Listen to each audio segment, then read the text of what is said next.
नमस्कार, मैं रिया और आप देख रहे हैं डॉक्टर साहिब। डॉक्टर साहिब के आज के एपिसोड में हमारे साथ मौजूद है जानी मानी स्त्री रोग विशेषज्ञ डॉक्टर मोनालिसा सिंह। तो डॉक्टर साहिबा, बहुत बहुत स्वागत है। शुक्रिया रिया। डॉक्टर साहिबा, गर्भ निरोधक गोलियां जो महिलाएं प्रेगनेंसी से बचने के लिए इसका इस्तेमाल करती है, लेकिन इसको लेकर, इस गोली को लेकर बहुत सारी धारणाएं भी हैं कि ये हानिकारक भी होता है। अगर महिलाएं बार बार इसका इस्तेमाल करती हैं तो साइड इफ़ेक्ट बहुत ज़्यादा शरीर पे देखने को मिलता है। तो क्या ये सच है? जी, आजकल मैं भी बहुत सारे रील्स देख रही हूँ, नाम उछाला जा रहा है हमारे एक बहुत ही फेवरेट दवाई का, ओसीपिल्स। गायनेकोलॉजिस्ट बहुत सारी चीज़ों में ओसीपिल्स का इस्तेमाल करते हैं। इसके अनेक फ़ायदे हैं, फ़ायदे लिस्ट करने में 5 मिनट से ज़्यादा लग जाएगा। तो ओसीपिल्स के बारे में मैं कहना चाहूँगी कि बहुत सारे जो मिथ्स आप सुन रहे हैं वो एक्चुअली में मिथ हैं, वो सही नहीं है। ओसीपिल्स के कारण जो फायदे होते हैं वो ये हैं कि गर्भ निरोधन सबसे इम्पॉर्टेंट। अनप्लान्ड प्रेगनेंसी के कारण अगर अबॉर्शन करना पड़ता है तो उससे बहुत ज़्यादा खतरा है। आप रिस्क बेनिफिट रेशियो देखिए, जो रिस्क है ओसीपिल से या गर्भ निरोधक गोलियों से काफ़ी कम है, और जो बेनिफिट ये है कि आप अबॉर्शन से बच रहे हैं, आप एक्टोपिक प्रेगनेंसी से बच रहे हैं, आप ऑपरेशन होने से बच रहे हैं, आप अपने आगे की फर्टिलिटी को बरकरार रख रहे हैं। बार बार अबॉर्शन कराने से बच्चेदानी में इन्फेक्शन और इनफर्टिलिटी होने के चांसेस होते हैं। तो ये एक बहुत अहम फ़ायदा है। इसके अलावा दूसरे फ़ायदे हैं, जैसे आपको अनीमिया नहीं होता, क्योंकि ब्लीडिंग बहुत कम हो जाती है उसके कारण, बिल्कुल नियमित हो जाती है, ठीक 28 दिन के अंत पर होगा और काफ़ी कम होगा। तो एनीमिया का इंसिडेंस कम हो जाता है। इनफैक्ट नेशनल प्रोग्राम्स जो हमारे हेल्थ प्रोग्राम्स हैं उसमें ओसीपिल्स को एक अहम जरिया माना गया है मॉर्टेलिटी कम करने का। औरतों में मृत्यु कम होती है अगर एक पॉपुलेशन में अच्छे से ओसीपिल्स फैलाया गया और यूज़ किया गया, और एनीमिया कम होता है। तो ये 2 नेशनल प्रॉब्लम्स है जिसके लिए ओसीपिल्स को एक अहम जरिया माना जा रहा है। और साइड इफ़ेक्ट्स की अगर बात की जाए तो जिन लोगों को माइग्रेन है, जिन लोगों को थ्रोम्बो एम्बोलिज्म करके एक कंडीशन है जो काफ़ी रेयर होता है, उन लोगों में, या जिन लोगों का ब्लड प्रेशर अनकंट्रोल्ड है, उन लोगों में ये समस्या होती है। तो सामने बैठी जवान औरत में कितना चांसेस है कि ये सारी चीज़ें होंगी? ये नहीं, बहुत बहुत ही रेयर है कि एक जवान 25 या 35 साल की महिला को ब्लड प्रेशर है जो कि अनकंट्रोल्ड है।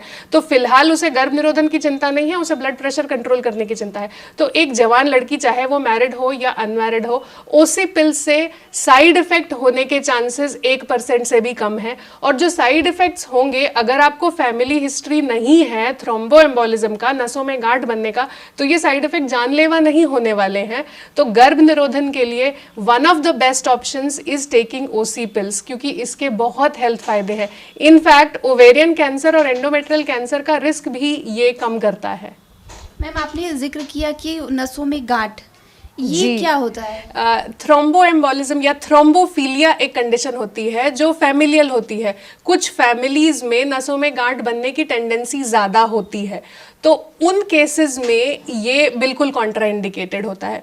तो वो अचानक से आपको या किसी को डायग्नोसिस या मुझे नहीं हो जाने वाला, ये लोगों को फैमिली में हो रहा होता है कि उन्हें यंग एज में ही नसों में गांठ बनने के कारण मेजर कॉम्प्लिकेशंस हो रहे हैं। तो अगर आपको ये नहीं है, आपको नहीं पता है, तो इसकी चिंता करने की या टेस्ट कराने की ज़रूरत नहीं है। वो फैमिलीज़ को पता होता है कि हाँ, हमारे फैमिली में इस नाम की बीमारी की टेंडेंसी ज़्यादा है, तो उन्हें डॉक्टर बता चुके होते हैं कि आपकी फैमिली को ओसीपिल्स नहीं खाना है या गर्भ निरोधक गोलियां नहीं लेनी है। तो उसकी चिंता हमें या आपको नहीं करनी है अगर ये डायग्नोसिस पहले से नहीं बनाया हुआ है। माइग्रेन काफ़ी लोगों को पता होता है कि उन्हें माइग्रेन है, पर उसमें भी आपको खाकर देखना होता है। कुछ लोगों का माइग्रेन उससे बढ़ता है, कुछ लोगों का नहीं बढ़ता।